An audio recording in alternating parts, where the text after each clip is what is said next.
Romanos 14.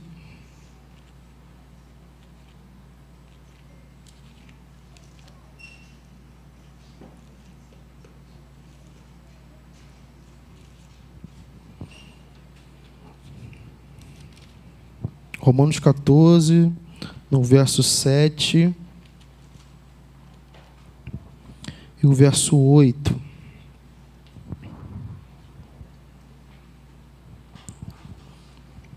Todos acharam? Amém? Amém? Estou olhando aqui na versão Almeida, século 21, tá? Romanos 14, verso 7 e verso 8. Porque nenhum de nós vive para si, e nenhum de nós morre para si.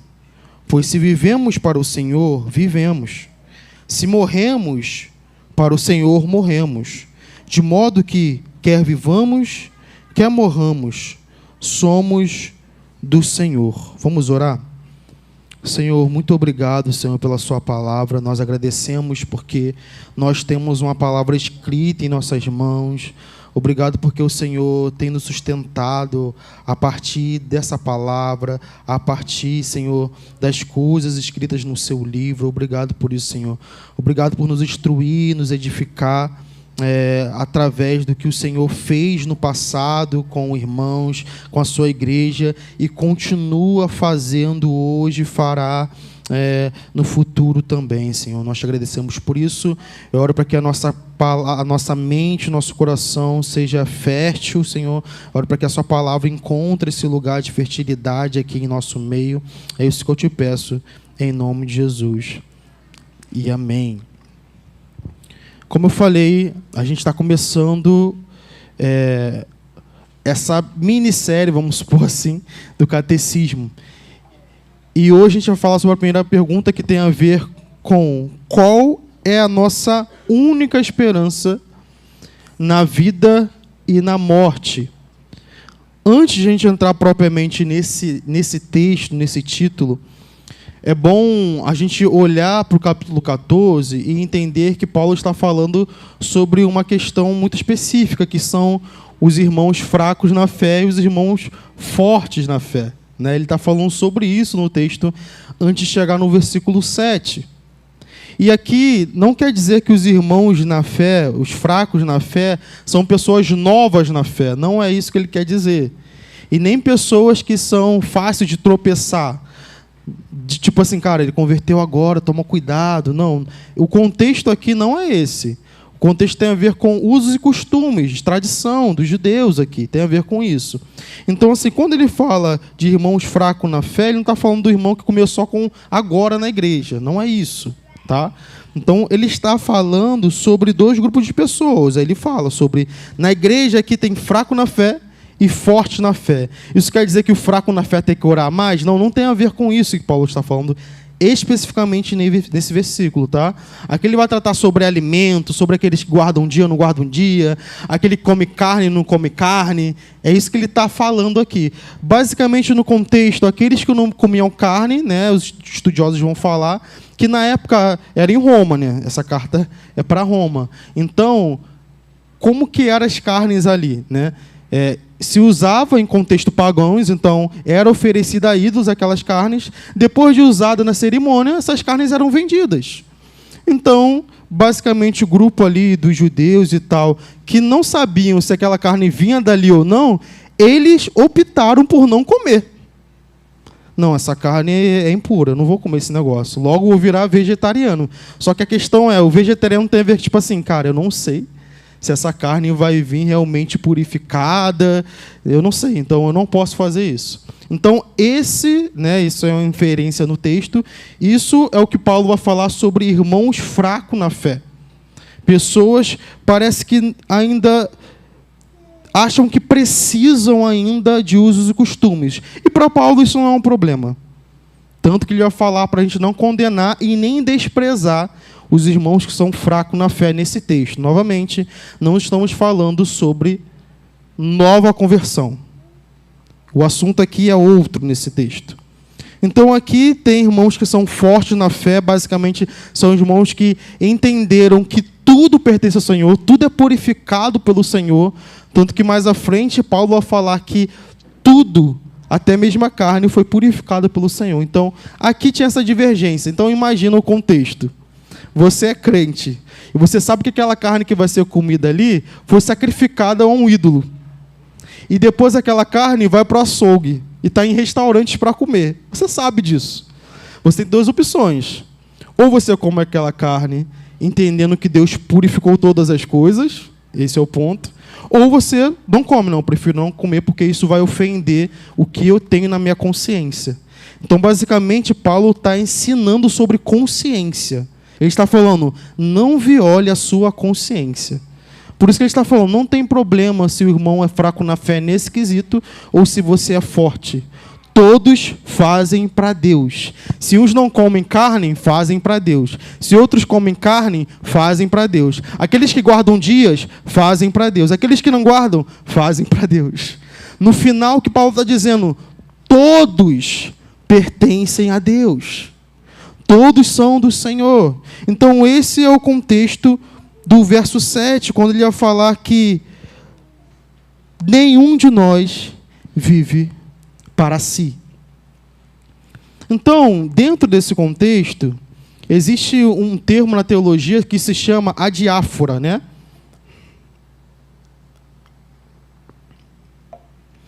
A diáfora vai falar sobre coisas nas Escrituras que não é claro sobre você fazer ou não fazer. Então, basicamente, o contexto aqui é isso. A Bíblia não fala, não faça isso, ou faça isso. Então, o contexto que Paulo está falando sobre são coisas secundárias à fé cristã. A centralidade da fé cristã. Então, em relação a isso, não discute. Pode ter divergência? Pode ter divergência, não é um problema. Mas não pode ser palco para briga e discussão. Então, Paulo está falando, ambos os irmãos, uns gostam de rock, outros acham que é errado. Um gosta de tatuagem, outro acha que é errado. E por aí vai. Paulo está falando, isso não é central à fé, isso não pode ser briga para vocês. Porque todos fazem para o Senhor. Todos pertencem a Deus. E aí ele chega no verso 7 que a gente leu e fala, porque nenhum de nós vive para si, e nenhum de nós morre para si.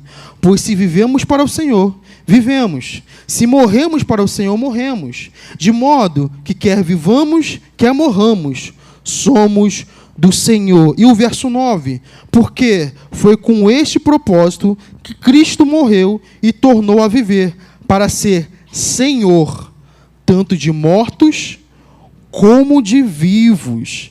Então, basicamente, o que Paulo estava falando é o seguinte, todos são do Senhor. Então, repita comigo, todos são do Senhor. O fraco e o forte. Então, Paulo está falando que não tem problema irmão ser fraco na fé ou forte na fé, no contexto que eu expliquei aqui, tá, irmão? Por quê? Porque todos pertencem ao Senhor. Então, na igreja atual também existem esses dois tipos de gente, pessoas que são fracas na fé e pessoas que são fortes na fé. Em situações não centrais para a fé, e não é um problema. Nós não podemos condenar o irmão ao ponto de dizer que ele não pertence ao mesmo Deus. Nós não podemos condenar o outro, ou desprezar ao ponto de falar que ele não crê igual eu. Entendeu? Ele não concorda com isso, não vou nem andar. Não. Tem coisas que são centrais à fé. Tem coisas que não são centrais, precisam ser descartadas, no sentido de, tipo, isso não pode ser impedimento para que eu olhe para o meu irmão e considere ele realmente é meu irmão. Ele serve o mesmo Senhor, ele tem o mesmo Deus. Então, Paulo está construindo isso aqui. Então, o meu irmão pertence ao Senhor. No final, ele prestará contas ao Senhor de tudo, porque é o Senhor que o sustenta. Então, a primeira verdade que nós podemos dizer sobre nós pertencemos ao Senhor é que se eu pertenço ao Senhor, eu preciso identificar que o meu irmão também pertence ao mesmo Senhor, ao mesmo Deus. Isso implica em muitas coisas. Então, se nós não temos nem pertencimento da nossa vida, imagina da vida do outro. Paulo está sendo franco aqui, dizendo: o Senhor é dono, tanto da sua vida, quanto também do seu irmão, que você às vezes tem divergências que não fazem parte da centralidade da fé. Então, continuando, quando nós acreditamos que o Senhor é o nosso dono, não ditamos regras sobre a nossa vida.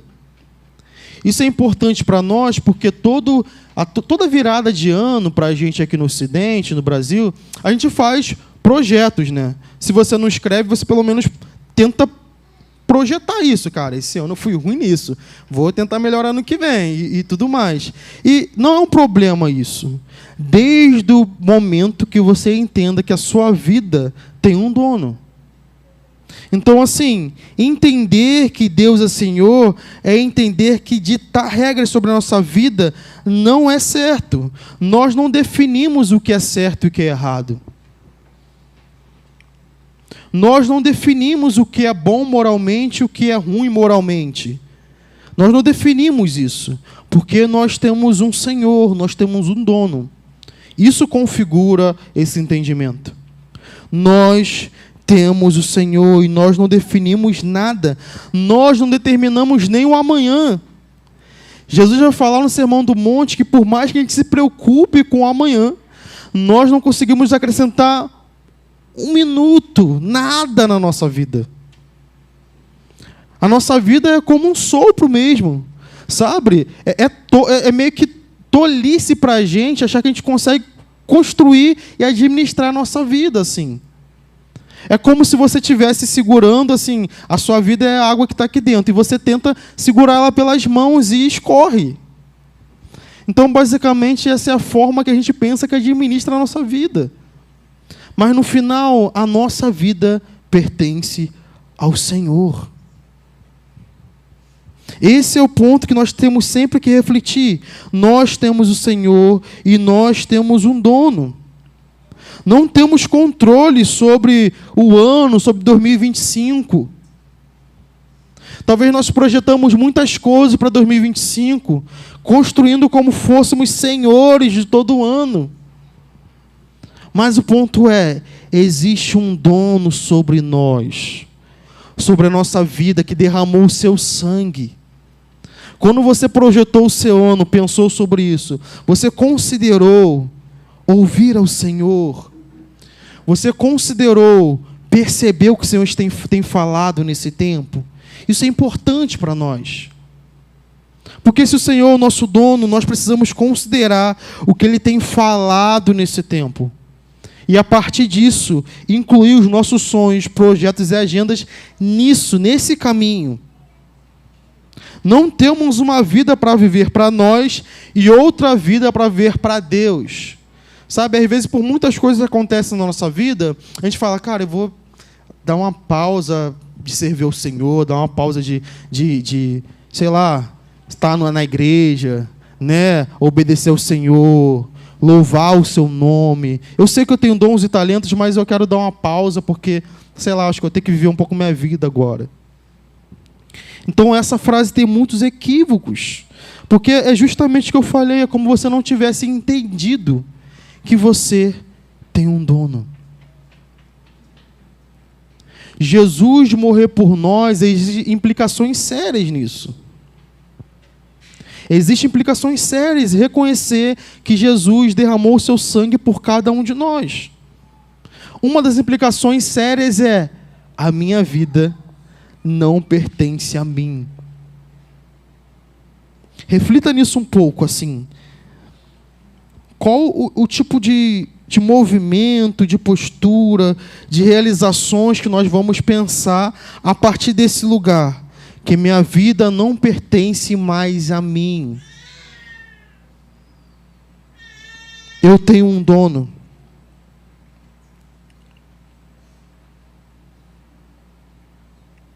Então, minimamente assim, é um mínimo de se pensar que é um orgulho.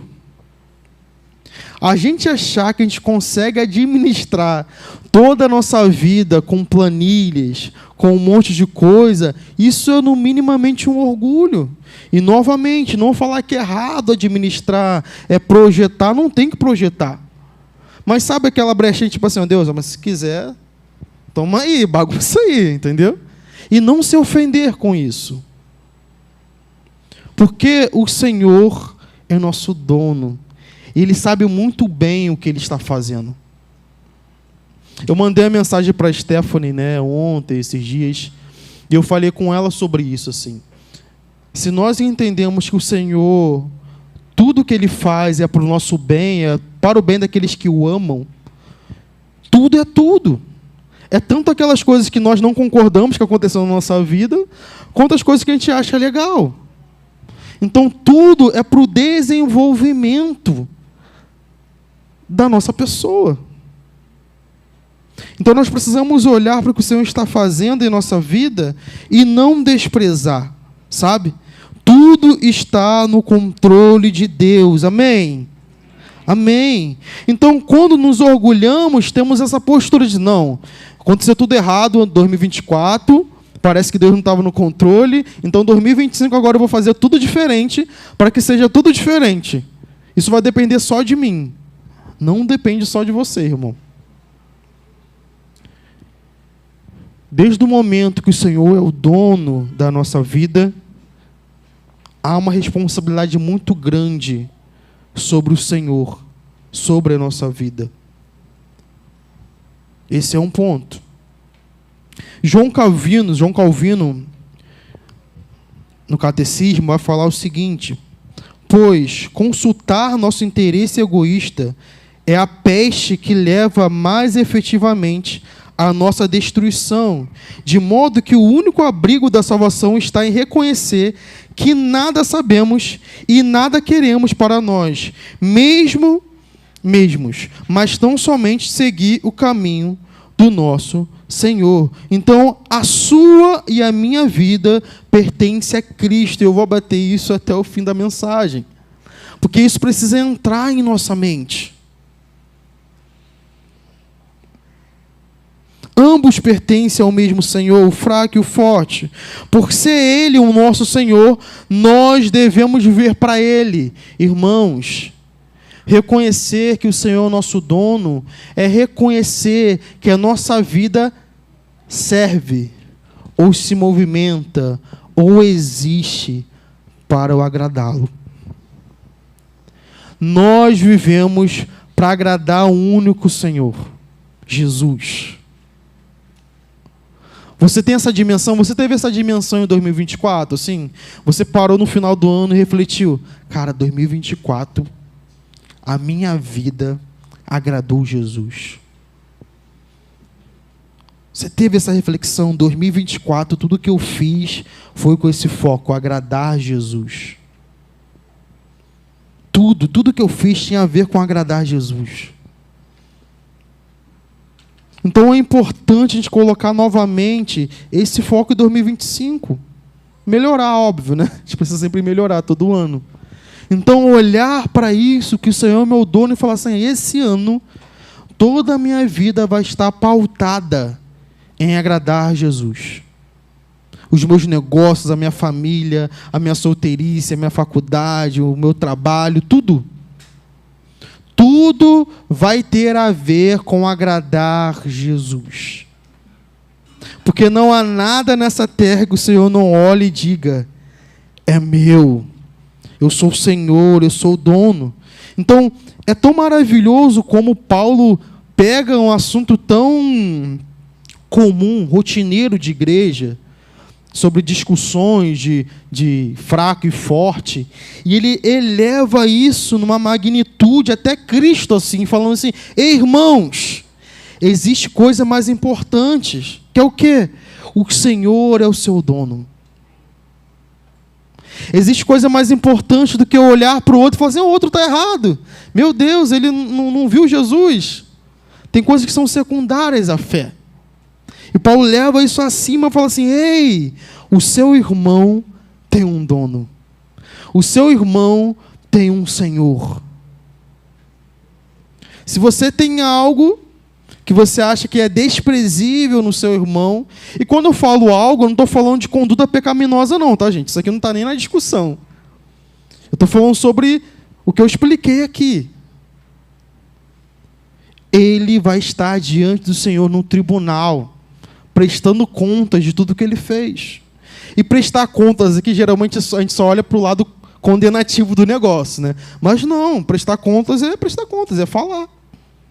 Pode ser ruim ou bom. Então nós precisamos sempre considerar, cara, meu irmão, ele tem um Deus, que é o mesmo Deus que eu tenho. Ele vai estar prestando contas ao Senhor, que é a mesma realidade que eu tenho também. Então tem coisas que a gente vai precisar considerar muito quando nós pensamos, o Senhor é o dono do meu irmão. O Senhor é o meu dono. Isso precisa gerar em nós movimentos diferentes, pensamentos diferentes. Porque o Senhor é meu dono, o Senhor é o dono da minha casa, o Senhor é o dono do meu irmão. Existem coisas que nós precisamos considerar de renunciar ou de colocar em nossa vida. Amém? Então, já que o Senhor é nosso e não meu, porque tem isso também. O Senhor não é meu. Tipo assim, não, você não tem... Ô, meu filho é do Senhor também. Já que o Senhor é nosso e não meu, eu não posso chegar assim, não, você não tem nada a ver com o Senhor, você. Você aí, ó, tem nada a ver com Jesus. Ó, precisa melhorar aí, porque você não pertence a Jesus, não. Gente, quem define isso é Jesus. É o Senhor. Então nós precisamos entender que o Senhor ser o nosso dono nos coloca no lugar de não ser dono de ninguém. O pastor não é dono de ninguém. Os membros não são dono do pastor. Eu não sou dono da minha esposa. Minha esposa não é dono de mim. E por aí vai. Mas não é questão de dono de, tipo assim, agora estou solta. É isso aí. Não, não. É uma questão que, tipo assim, minha esposa não derramou sangue por mim. Ela não morreu na cruz por mim. Ela não foi o cordeiro que foi até o final lá. Ela não é 100% Deus e 100% mulher. Homem. Então nós temos algo que nós precisamos considerar. Se Jesus morreu por nós numa cruz, tudo que temos, tudo que somos e seremos e teremos, e tudo que não temos, ou não temos mais, ou foi retirado, pertence ao Senhor. Tudo é dele, tudo é dele, tudo é dele. Então, dando essa introdução, agora nós vamos olhar para a pergunta. Qual é a nossa única esperança na vida e na morte? Quem gravou essa resposta no catecismo? Que não pertencemos a nós mesmos, mas pertencemos de corpo e alma, na vida e na morte, a Deus e ao nosso Senhor Jesus Cristo. Isso é um resumo do que o escritor fala, responde essa pergunta. Então, nós não somos de nós mesmos. Nem o corpo é nosso, nem a alma é nossa, nem a vida e nem na morte. Ou seja, a totalidade da nossa existência pertence a Deus.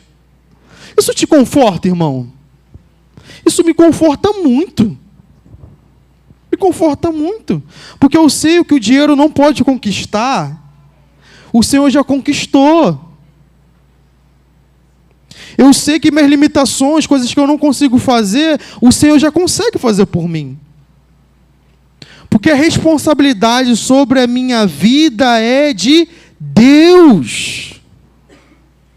O Senhor é responsável pela minha vida. Isso me conforta. Toda vez que eu acordo de manhã e eu percebo que há faltas, eu agradeço ao Senhor e falo assim, Senhor, a minha vida pertence a você. Eu não vou dar uma de louco, como se eu fosse o Senhor e fosse resolver a minha vida com coisas inteligentes que eu possa fazer. Jesus é Senhor da nossa vida. Então, se nós temos um Senhor, nós temos o Senhor. Vira para o teu irmão do seu lado e fala assim: irmão ou irmã, né? Nós temos o mesmo Senhor. O mesmo. É o mesmo. O mesmo Senhor. Então não tem como você falar assim, então, não, o meu Senhor concorda com isso aqui. O meu Senhor é assim. Não, o meu Senhor é assado. Não. É um único Senhor. Nós não definimos quem Ele é. Ele que define quem nós somos. É o único Senhor. Então, se temos um único Senhor, temos uma única esperança. São várias? Não. São muitas? Não. Única. Uma única esperança. E não é minha esperança, é nossa esperança. A mesma esperança que o Yuri tem, eu tenho. A mesma esperança que o LR tem, ali, ó, a Marina tem. Por quê? Porque é uma única esperança. Aqueles que reconhecem o Senhor como Senhor e Salvador e dono da sua vida, ele não tem outra esperança. A esperança dele não está em construir uma família para ele ser salvo. A esperança não está que a sua vida dê tudo certo para ele ser salvo. Não. Isso não pauta. Isso não fundamenta ele. O que permanece, o que faz a gente ficar assim no Senhor, tem a ver com uma única esperança. Nós pertencemos a Deus. De corpo e alma, na vida e na morte. Essa esperança que nós temos, que tem que todos os dias visitar a nossa mente e o nosso coração. Não podemos viver desesperados nesse mundo, porque nós temos um dono, irmãos. A gente está acostumado de dono só a ser dono de pet, né, de cachorro e tudo mais, né? A gente não está muito acostumado com esse termo no Ocidente, de ter dono. Como assim dono? Eu sou livre, eu sou uma alma livre.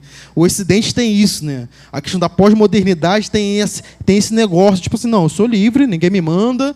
Só que para que você seja cristão, você tem um Senhor. Isso implica em regras, em normas, em sustento, em segurança. Nós temos um dono ao qual prestaremos conta de toda a nossa vida. Isso no sentido negativo e positivo, irmãos. Então nós temos uma única esperança, que significa que todas as coisas que nós nos apoiamos hoje vão ruir. É uma questão de tempo. Todas as coisas, pensa aí, as coisas que você espera que dê certo, para salvar a sua vida, para dar tudo certo, não sei o quê. Uma esperança que você não vê, mas você quer muito que aconteça, porque essa esperança vai te salvar. Só temos uma, que nós pertencemos a Deus. É a única. Porque se morrermos amanhã, e está sempre Daniel falando de morte, né? Se morrermos amanhã, o que fica da sua construção, irmão? Se amanhã o mundo for julgado por Deus, o que fica? Você tem que construir só palha, feno, que quando o fogo cair, vai queimar tudo e não vai sobrar nada? O que fica? Diante do Senhor, o que fica? O que deixamos? Sabe, geralmente quando eu vou dar palavras, né, em enterros, eu vou falar justamente o que Eclesiastes vai falar sobre há muito mais valor no sepultamento do que na festa. Por quê? Porque na festa ninguém está pensando profundamente sobre o que está fazendo com a vida. Mas diante da morte, do sepulcro, nós pensamos: o que eu estou fazendo da minha vida, gente? Minha vida está sendo para agradar a Jesus? Porque isso precisa ser todos os dias a nossa reflexão. Segunda-feira, Deus, esse dia é seu. Tudo que eu vou fazer e não vou fazer é para te agradar. Essa é a atitude e a postura daqueles todos que entendem a esperança de pertencer a Cristo Jesus. Hoje é mais um dia que eu quero te agradar, Jesus. Me ajuda aí. Na vida e na morte, esperança que não tem fim, nem na morte. Então imagina, vamos um tempo pensar que não existe essa esperança, ok? Que Jesus não morreu, não ressuscitou, que você não foi salvo, que você não foi alcançado, que não tem a esperança que quando você morrer, você vai ressuscitar e estar diante de Jesus, uma vida plena, sem morte, sem choro, sem dor, sem doença, sem boletos, sem conta para pagar, sem preocupação, sem ansiedade. Imagina que não tem essa esperança.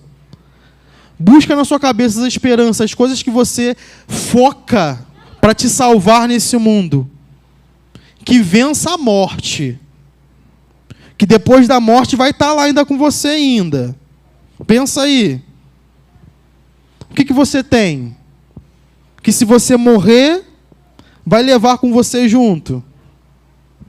Qual a esperança? Qual? Qual é a única esperança? A nossa única esperança é que nós pertencemos ao Senhor. E que nós cremos, se nós morremos amanhã, nós iremos ressuscitar com Cristo Jesus. Assim como Ele ressuscitou. E nós estaremos diante dEle, diante dEle. Essa é a nossa esperança, para isso que nós vivemos. Irmãos, nós precisamos orar todos os dias, por favor, volta logo. Porque se você tem receio de orar para Jesus voltar logo, irmão, tem alguma coisa errada. Única esperança. Jesus, volta logo. Será que você tem problema de orar essa oração? Jesus, volta logo. Porque a nossa vida precisa ser uma vida de agradá-lo. Então não importa se eu vou morrer hoje, amanhã, mês que vem, 10 anos depois, porque a minha vida é pautada em agradar Jesus. Agradar Jesus. Então eu tenho certeza, se eu morrer hoje, eu estarei de pé diante do Filho do Homem. Porque Ele me alcançou, Ele nos alcançou. Então nossa única esperança é essa. O que nos motiva a viver? Cristo. Cristo nos motiva a viver, a darmos a nossa vida para Ele todos os dias.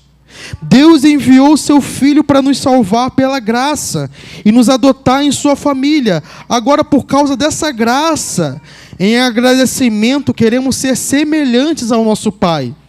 Desejamos a semelhança familiar. Queremos ser como o nosso Salvador. Desejamos agradar ao nosso Pai. Não podemos viver como se pertencemos a nós mesmos. Tim Keller fala isso. Então, para concluir, para finalizar, se temos uma esperança, essa esperança é: nós não somos de nós mesmos. Nós não somos de nós mesmos. Nós não somos de nós mesmos. Nós temos um Senhor e um dono. Isso deve nos assegurar de uma vida aqui na terra, sabe? Esteja seguro. Aqueles que têm essa esperança, essa única esperança, estão seguros, estão andando sabendo para onde estão indo. Eles sabem que o fim dessa carreira é Cristo. Eles sabem disso. Não tem como ser diferente. Não tem como ser diferente. Porque se vivemos pautando a nossa esperança nesse homem, nesse Deus, não tem como ser diferente. Se coloca de pé.